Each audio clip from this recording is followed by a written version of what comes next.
त्या सन्माननीय राजसाहेबांकडे त्यांना व्यक्त करायच्या होत्या, त्यासाठी त्यांना बोलवलेलं होतं.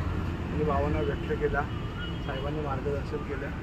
आता ते सगळे विषय बाजूला ठेवून महायुतीला जो पाठिंबा आम्ही दिलेला आहे त्या पद्धतीने आमचे सगळे महाराष्ट्र सैनिक काम करतील आणि सन्माननीय राजसाहेबांनी त्याचा आदेश दिले. त्यांच्या भावना समजून घेतल्या तर त्याच्यावर काय करायचं तसं योग्य ते गोष्ट करतील. पण समिती असं कळत आहे अजूनही काही पदाधिकारी जे आहेत ज्यांना कल्पना होती की इथे आल्यानंतर राज ठाकरे हे समजूतच काढणार आहे आणि पदाधिकाऱ्यांना महायुतीसाठी काम करायलाच लावणार आहे. काही पदाधिकारी आलेलेच नाही आहे आणि त्यांचं म्हणणं आहे की आम्ही काहीही झालं तरी महायुतीला पाठिंबा देणार नाही किंवा त्यांचं काम करणार नाही, त्यांच्यासाठी प्रचार प्रसार करणार. सगळ्यांच्या भावना सन्माननीय राजसाहेबांनी दिल्या आहेत आणि कोणीही पदाधिकारी किंवा महाराष्ट्र सैनिक हा सन्माननीय राजसाहेबांच्या आदेशाबाहेर नाही. वैभवजी, तुम्ही तर अनेक भागामध्ये महाराष्ट्र सैनिक ज्या पद्धतीने याच्या आधी काम करतो तर स्थानिक पातळीवरचं राजकारण असेल किंवा पोलिसांकडे जे केलं मुळात हे बघा काय असतं की जेव्हा तुम्ही काँग्रेस असेल किंवा समजा शिवसेना असेल हे दोघं काय गळ्यात गळे घालून काम करतात, समोर काही धुसफुसी स्थानिक पातळीवर असते आणि ती सगळीकडेच असते. ती काय फक्त इथे आहे किंवा तिथे आहे असं तर नाही, सगळ्यांमध्ये असते, चालत राहणार. पण ओव्हरऑल महाराष्ट्र सैनिकांना जो आदेश दिला त्याप्रमाणे आमचे पदाधिकारी सगळे काम करतील. जी आता खरं तर पहिल्या टप्प्याचं मतदान जे आहे ते उद्या होणार आहे. त्यानंतर दुसऱ्या तिसऱ्या मतदान जे टप्पे आहेत त्यातल्या उमेदवारांनी अर्ज भरले आहे. सुनेत्रा पवार, त्याचबरोबर सुप्रिया सुळे, अमोल कोल्हे यांनी सुद्धा उमेदवारी अर्ज भरले आहे. खऱ्या अर्थी रणधुमाळी सुरू झालेली आहे असं म्हणता येईल.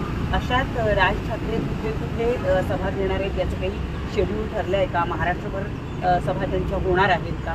अजून काहीही ठरलेलं नाही. काल ऑफ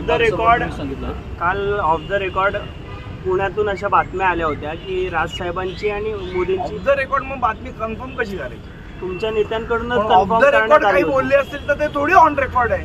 ऑन रेकॉर्ड मी तुम्हाला सांगतोय की अशा प्रकारे अजून कुठलीही सभा कुठली घ्यायची, काय करायचे याच्या संदर्भात कुठलीही ठरलेली नाही. ज्या माहिती चुकीची.